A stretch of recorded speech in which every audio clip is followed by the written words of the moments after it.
Guys, welcome back to my YouTube channel HSC study point YSK. आज हम start करेंगे height work part 3। Part 2 already हो गया है। तो इसमें आज हम देखेंगे हाइट वर्क के लिए कुछ ऐसे इक्विपमेंट होते हैं जिसका हम इस्तेमाल करते हैं, जैसे कि बूम लिफ्ट। ये देख रहे हैं पिक्चर, ये बूम लिफ्ट का है। ये है जो चेरी पिकर है और ये सीजर लिफ्ट है। अब इसका मूवमेंट में क्या होता है, ये डाउन हो सकता है और अप हो सकता है, बट इसके जैसा चेरी पिकर की तरह चारों डायरेक्शन में इसको घुमा नहीं सकता। ये चारों डायरेक्शन में घूम सकता है, बल्कि ये चारों डायरेक्शन में घूम नहीं सकता। ये घूमेगा तो भटकल जाएगा, फिर डाउन करेगा। इस तरह से इसका मूवमेंट होता है। और सीजर लिफ्ट जो है वो सीधा ऊपर की ओर जाता है, इसका और कोई मूवमेंट नहीं है, सिर्फ भटकल ये काम करता है। तो हम अब सीजर लिफ्ट का ये सारी चीज़ों का हम इस्तेमाल कहाँ पे करते हैं, जहाँ पे सपोज कि हाइट पे काम है और आपको कम समय के लिए काम है और एक दो आदमी की ही ज़रूरत है, और वैसे जगह पे अगर इसकी अवेलेबिलिटी है, पहुंच सकता है, रिचेबल है, तो वहाँ पे जाके हम आसानी से और जल्दी से और सेफली काम कर सकते हैं। बट इसमें कुछ प्रिकॉशन रखना है, ऑपरेटर को साथ में रखना है जो कि इसको यहाँ से ऑपरेट करता है। इसका दो ऑपरेटिंग पॉइंट है, एक नीचे भी रहता है, एक ऊपर भी रहता है। इसमें भी ऊपर रहेगा, नीचे रहेगा, सभी में ऐसा है। नीचे से भी ऑपरेट कर सकते हैं और ऊपर से भी ऑपरेट कर सकते हैं। नीचे से ऑपरेट करने में प्रॉब्लम क्या है कि जो ज़्यादा हाइट पर जाने वाली है, तो अगर स्ट्रक्चर से उसको पता नहीं चला कि तो स्ट्रक्चर में टच हो जाएगा तो एक्सीडेंट होने का डर है। इसलिए ऑपरेटर को मैक्सिमम रिकमेंड, बहुत सारी कंपनियों में रिकमेंड किया जाता है कि बकेट में वर्करों के साथ ही रहे, ताकि वो कोई प्रॉब्लम नहीं हो। ठीक है, तो ये समझ गए कि सारे इक्विपमेंट का इस्तेमाल क्यों होता है वर्क के हाइट पे, जहाँ पे कि इसका फोल्ड बनाना छोटा सा काम के लिए काफ़ी मेहनत का काम है और टाइम टेकिंग भी है। तो वहाँ पे है जो इन सारे इक्विपमेंट का इस्तेमाल किया जाता है। ठीक है, नेक्स्ट देखते हैं safe equipment for work at height में। मोबाइल एलिवेटेड में इसमें हजार्ड क्या क्या है। ये जो इक्विपमेंट अभी आपको मैंने बताया, इसमें हजार्ड क्या है इसका इस्तेमाल करने में। सबसे पहले इंट्रैक्टमेंट होने का, फंसने का डर रहता है। किसी स्ट्रक्चर में फंस गया, अगर नीचे से ऑपरेट कर रहा है तो दिक्कत है, तो इंट्रैक्टमेंट का प्रॉब्लम रहता है। ओवर टर्निंग का, अगर इसका सरफेस जहाँ पे आप खड़ा किए हो और आपका ग्राउंड ठीक नहीं है, या मिट्टी वहाँ पे जस्ट एक्सेवेटेड मिट्टी भरा हुआ वहाँ पे आपने खड़ा कर दिया, तो लोड आने के बाद फिर क्या होगा, नीचे का पार्ट उसका जो टायर पे खड़ा रहता है वो वन साइड टिल्ट होगा। इसमें कुछ इक्विपमेंट जो है टायर पे भी रहते हैं और कुछ इक्विपमेंट आउट ट्रिगर पे भी रहते हैं, जो अभी मैंने बताया। तो आउट ट्रिगर पे रहने वाला तो ठीक है, आउट ट्रिगर लेने से चारों तरफ बैलेंस हो जाता है, लेकिन जो टायर पे पर्टिकुलर है, तो टायर पे अगर लोड ज़्यादा आया तो वन साइड अगर टायर अगर उसका थोड़ा सा प्रेस होता है, दबता है, तो उस केस में टिल्ट होने का डर है। फॉल फ्रॉम बास्केट, तो बास्केट से गिरने का डर तभी होता है जब वहाँ पे हॉर्स प्ले करते हैं, हंसी मजाक करते हैं, या उसके रेलिंग पे चढ़ने के, अगर हम रिचेबल सपोज कुछ काम करने के लिए गए और हाइट उसका कम पड़ गया, तो उस केस में कभी कभी क्या करते हैं, बकेट पे चढ़ के काम करते हैं, वो गलत है। उसमें एक्सीडेंट होने का डर रहता है। पुअर ग्राउंड कंडीशन, जो कि अभी मैंने बताया, ओवर टर्निंग का रीजन ही पुअर ग्राउंड कंडीशन है। कोलिजन विद पेडेस्ट्रियन से हो सकता है, क्योंकि ये रोड पे चलती है गाड़ी, तो पेडेस्ट्रियन से बच के चढ़ना है, देखना है पेडेस्ट्रियन जा रहे हैं तो नज़र रखना है, वे नहीं कोई ओवर हेड पावर लाइन के पास काम करना है तो 3 मीटर का डिस्टेंस रखना है कम से कम। और नियर बाई कोई व्हीकल है तो उससे भी इसका टकराने का डर रहता है। तो ये सारे मोबाइल एलिवेटेड वर्क प्लेटफॉर्म से अगर आप काम करते हैं तो ये इतने सारे हजार्ड हैं जिसका ध्यान रखना जरूरी है। नेक्स्ट देखते हैं, तब इसका कंट्रोल मेजर क्या है। अगर ये सारे उसके जो हजार्ड अभी अभी आपने देखा, तो कंट्रोल हम क्या ले सकते हैं। कंट्रोल में इसका करेंगे, prevent contact with overhead obstruction. Overhead obstruction से इसको रोकने की कोशिश करें, और इसको रोकने के लिए ही ऑपरेटर को बकेट में भेजा जाता है, ताकि वहाँ से विजिबिलिटी उसका क्लियर रहे और किसी भी पार्टिकुलर किसी भी स्ट्रक्चर से उसका टच नहीं हो, टकराए नहीं। Place equipment on form level ground, अभी बताया कि ग्राउंड सही होना चाहिए जहाँ पे इक्विपमेंट को आप प्लेस करते हैं, नहीं तो दबने का डर रहेगा, वहाँ पे एक्सीडेंट हो सकता है। एक्सटेंडेड आउट ट्रिगर, जिसमें आउट ट्रिगर है तो आउट ट्रिगर लगा दें। जिसमें टायर है उसमें चौकर व्हील या स्टॉपर भी बोलते हैं, वो लकड़ी का बना हुआ होता है जो कि एंगल में कटा हुआ रहता है, उसको आप प्लेस कर देंगे तो टायर क्या होगा, आगे पीछे नहीं होगा।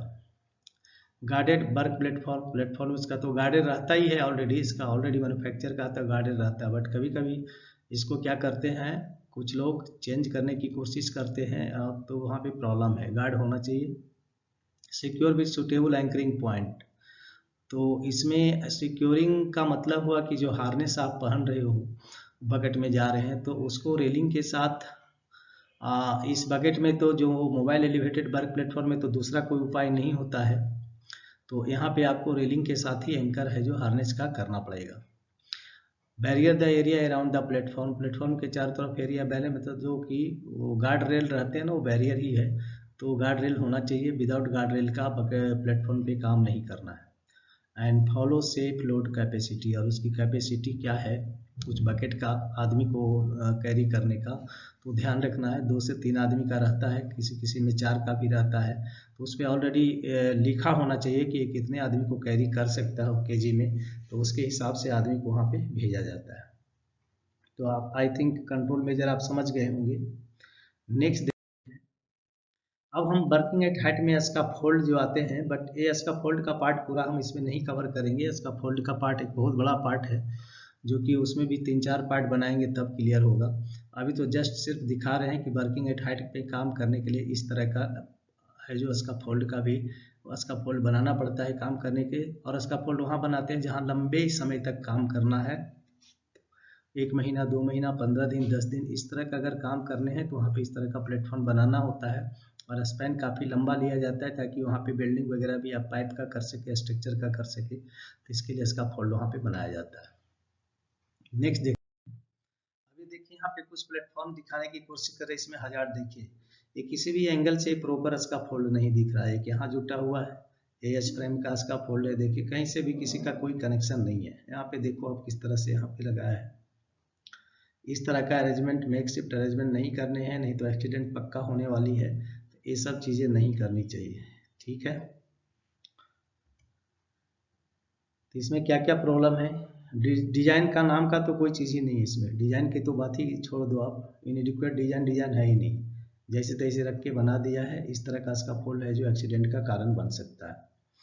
और खास करके लो लेवल का जब इसका फोल्ड बनाते हैं जैसे कि सीमेंट के लिए या ईंट वगैरह जोड़ने के लिए, तो वहाँ पे इस तरह का बनाते हैं, बट गलत है, ऐसे नहीं करना चाहिए। और ऐसा किस लिए बनता है, क्योंकि उसको इसका फोल्ड का ट्रेनिंग ही नहीं दिया गया है कि इसका फोल्ड का निर्माण किस तरह से करना चाहिए, तो जिसके कारण ये प्रॉब्लम होती है। नेक्स्ट देखते हैं, आप यहाँ पे देख रहे हो इस पिक्चर में, यहाँ भी क्या देख रहे हैं आपको पिक्चर में, पूरा पिक्चर पे अगर आप नज़र करें तो आपको नज़र आएगी कि यहाँ भी इसका फोल्ड ट्रेनिंग नहीं दिया गया है कहीं भी। टो गार्ड का तो नामो निशान नहीं है। यहाँ वुडन प्लेटफॉर्म का इस्तेमाल नहीं करना चाहिए, देखिए यहाँ जगह जगह वुडन रखा, वुडन प्लेटफॉर्म का इस्तेमाल हो रहा है, गलत है। प्लैंक्स रखना है, टो गार्ड का नामो निशान नहीं है, ये आदमी हार्नेस नहीं पहना है, जाने का एक्सेस बराबर नहीं दिख रहा है, ये सीढ़ी भटकल है तो इसमें फॉल रेस्टर नहीं लगा हुआ है, तो ये सारी चीज़ें हैं जिसमें गड़बड़ है। इनएडिक्वेट डिजाइन, डिजाइन का तो ठीक है, डिजाइन तो बनाया नहीं ठीक से, improper guard rail toe board है ही नहीं, जो कि अभी अभी मैंने आपको बताया। तो ये सारे हजार्ड हैं जो कि आपको देखना चाहिए इसमें। और साइड पे हैं तो इस तरह का आपको डेली आप देखते भी होंगे। इस एस का फोल्ड आप देख रहे हैं तो इसमें क्या देख रहे हैं, इसमें भी सेम प्रॉब्लम है, इसका फोल्ड ट्रेनिंग नहीं है, इसलिए इस तरह का इसका फोल्ड यहाँ पे बना हुआ दिख रहा है। डिजाइन तो है ही नहीं, कुछ डिजाइन दिख रहा है आपको, नहीं। Missing guard rail and toe board कहीं पे दिख नहीं रहा है, ना कहीं पे टो बोर्ड है, ना कहीं पे टो गार्ड है, ना कुछ है। प्लैंक्स नाम का तो कोई चीज़ ही नहीं है, ये आदमी क्या कर रहा है पता नहीं यहाँ पे। तो इस तरह का इसका फोल्ड पे अगर काम करेगा तो एक्सीडेंट पक्का होने वाली है। Absence of competent person, competent person OTTP जो अपना थर्ड जो इंस्पेक्टर होता है इसका फोल्ड इंस्पेक्टर, तो इसका फोल्ड इंस्पेक्टर की जिम्मेदारी होती है कि इसका फोल्ड को चेक करें और उसके बाद उसमें ग्रीन टैग लगाने के बाद ही काम करना है। बट यहाँ तो जो आप देख रहे हैं ना तो इंस्पेक्टर का कोई रोल दिख रहा है ना कुछ दिख रहा है। यहाँ पे जिस तरह का इसका फोल्ड बना हुआ इस पिक्चर में आपको नज़र आ रहा है, यहाँ पे उसका कोई रोल ही नज़र नहीं आ रहा है। ओवरलोडेड इन मटेरियल, देखिए मटेरियल के साथ कितना ओवरलोड कर दिया है। यहाँ पे है जो ब्रिक रखा हुआ है सब, और इतना ओवरलोड कर दिया है, अगर इसकी कैपेसिटी से बाहर हो गया तो यहाँ पे कोलैप्स हो जाएगा, ठीक है। नेक्स्ट देखते हैं कि इसका फोल्डिंग का कंट्रोल मेजर क्या है। कंट्रोल करने का इसका फोल्ड का, ये देखिए प्रॉपर इसका फोल्ड बना हुआ है, यहाँ पे जो आप देख रहे हो ये प्रॉपर इसका फोल्ड का एक एग्जांपल है। यहाँ पे देखिए टो गार्ड लगा हुआ है, दोनों गार्ड लगे हुए हैं, सीढ़ी का अच्छे अरेंजमेंट किए हुए हैं, एरिया है जो चारों तरफ से घिरा हुआ है, जाने का एक्सेस है, सीढ़ी का क्लैंपिंग किया हुआ है, ईच एंड एवरीथिंग, जो कि एक तरह का ग्रीन टैग वहाँ पे लगाना है। तो उसमें इंस्पेक्टर का साइन रहेगा, इसमें ठीक टैग है कि नहीं, काम करने के लिए उपयुक्त है कि नहीं, उसमें सारा करके वो साइन कर देगा, मतलब ये काम आप कर सकते हो। Means erected and dismantle by qualified person, तो वर्करों को भी ट्रेनिंग देना चाहिए इसका फोल्ड का। इंस्पेक्टर का ट्रेनिंग और सुपरवाइजर का तो होता ही है चूँकि, लेकिन जो बनाने वाला है उसका भी ट्रेनिंग कंपलसरी है, क्योंकि उसको आप ट्रेन नहीं करोगे तो इसका फोल्ड ठीक से बना ही नहीं पाएगा। फिर इसमें सुपरवाइजर की और इसका फोल्ड इंस्पेक्टर की माथापच्ची बढ़ जाएगी, बहुत सारे उसमें चेंज करने पड़ेंगे, तो इसीलिए यहाँ पे वर्करों को भी क्वालिफाइड होना जरूरी है। डिजाइन टू इंटेंडेड यूज, जिस पर्पस के लिए आप इसका डिजाइन किए हो वो पर्पस सोल्व होना चाहिए। अगर वो पर्पस के लिए आप नहीं बनाते हो तो उससे इसका फोल्ड बनाने का कोई मतलब नहीं है। Inspect for use by competent person, मतलब जो मैंने बोला इंस्पेक्टर है जो इसका फोल्ड इंस्पेक्टर, उसके थ्रू है जो इसका इंस्पेक्शन किया जाना चाहिए।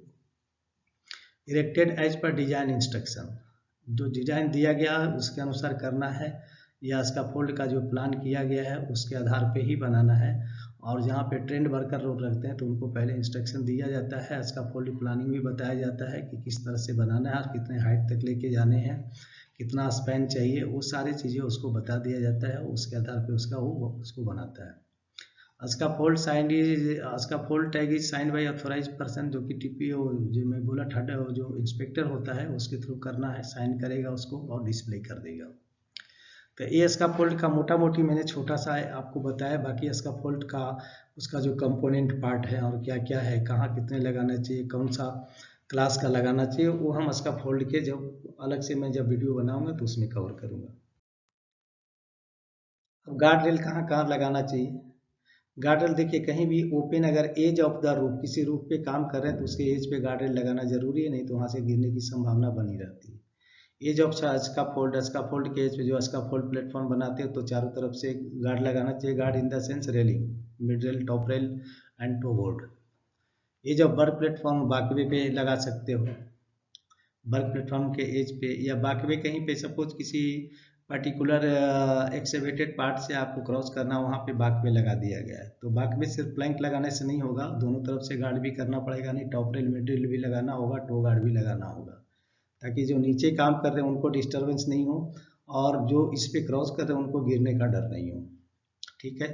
स्टेयरवेज या रैंप बनाते हैं, रैंप उसी को बोलते हैं कि दो गड्ढों के सपोज गड्ढे के बीच में जो हम लोग प्लैंक्स रख करके और वहाँ पे रेलिंग प्रोवाइड करते हैं उसको रैंप बोलते हैं। Perimeter of building and other structure, तो बिल्डिंग पे भी लगाना है, अगर एज पे काम कर रहे हैं, कोई दूसरे स्ट्रक्चर है जहाँ पे कि पर्टिकुलर उसको गार्ड करना जरूरी तो वहाँ पे उसको गार्ड कर सकते हैं। Perimeter Skylight and other fragile roof, तो स्काईलाइट बना तो जो स्काईलाइट मतलब वो हुआ जो लंबा वाला पॉल होता है जिसमें कि हम लाइट के लिए उसका इस्तेमाल करते हैं, वो काफ़ी लाइट देता है, तो उसके चारों तरफ है जो वहाँ पे भी गार्ड रेल सिस्टम होना चाहिए, क्योंकि जब कभी ख़राब होता है या कुछ उसमें रिपेयर की ज़रूरत पड़ती है तो वहाँ पे गार्ड नहीं होगा तो गिरने का डर बढ़ सकता है। फ्रेगाइल रूफ पे भी करना है। फ्रेगाइल रूफ मतलब वो रूफ होता है जो काफ़ी बिग होता है, वहाँ पे थोड़ा सा भी लोड अगर ज़्यादा हो गया तो टूट जाएगा, तो उसके चारों तरफ है जो वहाँ पे काम करना है, तो उस फ्रेगाइल रूफ का पार्टिकुलरली क्या करना है, बैरिकेड कर देना है, ताकि उस पर उधर कोई जाए ही नहीं, अगर गया तो गिरेगा ज़रूर। Opening in floor and roof structure, opening अगर किसी भी फ्लोर में है तो ओपनिंग को बंद करना है, या रूफ स्ट्रक्चर में कोई ओपनिंग है तो उसको बंद करना है, और बंद कैसे करेंगे, वही top rail, mid rail, guard rail चारों तरफ इसका फोल्ड स्ट्रक्चर से आप बंद कर देंगे ताकि उसके अंदर कोई नहीं जाए। एज पिट्स एंड अदर एक्सकवेशन, तो जो भी जितने भी तरह के एक्सकवेशन किए जाते हैं आपको मालूम है कि वहाँ भी गार्ड आपको करना है, क्योंकि एक्सकवेशन में गिरने का डर रहता है, तो वहाँ भी टॉप रेल और मिड रेल का प्रोविज़न है, और वो अच्छे इसका फोल्ड अच्छे जो ट्रेंड वर्कर हैं उसके थ्रू बनवाना चाहिए। ठीक है। तो दोस्तों समझते हैं कि आप जहाँ जितने मैंने बताया आप अच्छे समझ गए होंगे। तो हमारे वीडियो पे जो नए जो देख रहे हैं प्लीज़ सब्सक्राइब जरूर कर लीजिएगा और बेल आइकन को भी प्रेस कर लीजिएगा ताकि आपको हमारे नए वीडियो का नोटिफिकेशन मिले, और दोस्तों में शेयर जरूर कीजिएगा ताकि उनको भी इसका नॉलेज मिले। Opening in floor and roof structure same चीज़ है, and edge pitted and other exhibition. तो ये मैंने ऑलरेडी उधर कवर हो गया है, रिपीटेशन आ गया है यहाँ पे। नेक्स्ट कंट्रोल मेजर और क्या क्या ले सकते हैं, जैसे टॉप अभी मैंने बताया कि वहाँ पे गार्ड रेल लगाने हैं। गार्ड रेल का कंट्रोल मेजर क्या है, standard railing shall consist of top, जिसमें टॉप रेल हो, इंटरमीडिएट रेलिंग हो एंड पोस्ट हो। टो गार्ड भी बोल सकते हैं। तो टॉप रेल भी होना चाहिए, मिड रेल भी होना चाहिए, टो बोर्ड भी होना चाहिए, और सीढ़ी का तो अरेंजमेंट होना ही चाहिए जिसके थ्रू इजीली जा सकता है वहाँ तक जहाँ तक उसको काम करना है। टॉप रेल का जो वर्टिकल हाइट कितना होना चाहिए, 900 mm से लेकर के 1200 mm के बीच में कहीं भी आप लगा सकते हो, ठीक है। Minimum 900 mm to 1200 mm। Mid rail की जो हाइट है 450 mm से 600 mm के बीच में आप कहीं भी लगा सकते हैं। And toe guard should be vertical height of 150 mm। Toe guard जो लगाना है, जो प्लेटफॉर्म पे लगाते हैं, उसकी हाइट कम से कम 150 mm होना चाहिए। इसका पर्पस ये है कि इसका फोल्ड प्लेटफॉर्म से कोई रोलिंग पार्ट का जो मटेरियल हो नीचे किसी के ऊपर ना गिरे, इसलिए वहाँ पे टो गार्ड का इस्तेमाल किया जाता है, ठीक है। नेक्स्ट जो हमारा है सेफ्टी नेट। अब बरक्या हाइट पे अगर कोई गिरता है तो उसको बचाने का कुछ प्रक्रिया भी अपने को करना है, तो वहाँ पे हम लोग इस तरह का सेफ्टी नेट लगाते हैं। देखिए यहाँ पे गिरा है तो इसको प्रोटेक्ट कर लिया। ये क्या है, फॉल प्रोटेक्शन सिस्टम है, not fall prevention. Fall prevention और फॉल प्रोटेक्शन मैंने पिछले का वीडियो मैंने बताया है, जिसको आप देख सकते हैं। फॉल प्रिवेंशन वो होता है जो आपको गिरने ही नहीं दो, और फॉल प्रोटेक्शन वो होता है कि गिरने के बाद आप इसके इम्पैक्ट को कम करता है। जैसे सेफ्टी नेट गिरने के बाद इसको ज़्यादा चोट न लगे, उसके इम्पैक्ट को कम करता है, ठीक है। अरेस्ट फॉल फॉर पीपल, ये लोगों को अरेस्ट कर लेता है। अरेस्ट फॉलिंग ऑफ मटेरियल को गिरने से रोकता है। तो यहाँ पे सेफ्टी नेट दो तरह के होते हैं, मैन के लिए भी और मटेरियल के लिए भी। मैन के लिए जो होता है, जो नेट वो सिंगल होता है, और जो मटेरियल के लिए होता है, मैन एंड मटेरियल दोनों के लिए, तो उसमें देखेंगे कि बड़ा बड़ा उसका ये आएगा और उसके बाद छोटा छोटा उसका आएगा, ठीक है, तो डबल हो जाता है। Observe the impact of fall, impact fall के इम्पैक्ट को ये कम करता है। और सॉफ्ट लैंडिंग प्रोवाइड करता है, मतलब अगर गिर भी गया, अगर इस पे गिरता है तो गिर तो जाता है, खतरनाक तो है, बट इस पे आके वो बच जाता है, इसलिए इसको सॉफ्ट लैंडिंग के नाम से भी जाना जाता है, ठीक है। नेक्स्ट ये आपका सेफ्टी नेट हुआ। अब इसका कंसिडरेशन देखते हैं। ये जितना क्लोज हो सकता है प्लेटफॉर्म से उतना क्लोज लगाना है और मैक्सिमम 6 मीटर बिलो जो है, 6 मीटर बिलो से ज़्यादा नीचे नहीं लगाना है। जितना आप नज़दीक लगाएंगे उतना इम्पैक्ट को ये कम करेगा, जितना दूर पे लगाएंगे उतना इम्पैक्ट को, इसका इम्पैक्ट उसके गिरने वाले पे ज़्यादा आएगा। बॉर्डर रोप मिनिमम ब्रेकिंग स्ट्रेंथ इसका है जो 5000 LBS है, मतलब पाउंड, 5000 पाउंड है। इसको केजी में आप है जो चेंज कर सकते हैं। प्रोटेक्ट पर्सन फ्रॉम फॉलिंग, तो पर्सन को जो प्रोटेक्ट करता है उसका मेश साइज जो होता है, इसमें देख रहे हैं छोटा छोटा कटा हुआ जो पार्ट, इसको मेश बोलते हैं। इस तरह का जो घेरा दिख रहा है स्क्वायर में या रेक्टेंगल में जो दिख रहा है, उसका मेश साइज होता है 100 इंटू 100 mm। जबकि protect person from below the ground ये 25 इंटू 25 mm मेश का होता है। तो यहाँ पे थोड़ा गलत लिख दिया गया है। यहाँ पे मटेरियल से बचने के लिए, अगर मटेरियल को गिरने ना दे तो उसका मेश को क्या करना पड़ेगा, थोड़ा छोटा करना पड़ेगा। नहीं तो अगर मेश साइज बड़ा रहा तो क्या होगा, मटेरियल गिरेगा और सीधा बड़े बड़े पार्ट से नीचे चला जाएगा। तो इसके लिए इसका मेश साइज है जो मटेरियल से जो गिरने के लिए बचाया जाता है वो कम मेश का रहता है, 25 से। इसको मेश बोलते हैं जो चौड़ा चौड़ा जो है दिख रहा है आपको स्क्वायर में, स्क्वायर की तरह। तो इसकी जो मटेरियल को गिरने से बचाने के लिए जो नेट लगाते हैं उसका mesh size 25 mm into 25 mm होता है। जबकि आदमी के लिए जो होता है वो 100 इंटू 100 का होता है। लेकिन अभी क्या करते हैं, वहाँ पे दोनों ही गिर सकता है, मटेरियल भी गिर सकता है, आदमी भी गिर सकता है। तो यहाँ पे हम दोनों का कम्बिनेशन लगा देते हैं, 100 mm इसका भी लगा देते हैं, साथ में उसमें 25 mm का भी होता है। तो इससे और ज़्यादा मजबूत हो जाता है, दोनों को प्रोटेक्ट करता, मटेरियल को भी गिरने नहीं देता है और आदमी को भी गिरने नहीं देता है, ठीक है। अब इसका ड्रॉप टेस्ट करना जरूरी है। कोई भी नेट अगर आप लगाते हो तो उसका ड्रॉप टेस्ट बहुत ज़रूरी है।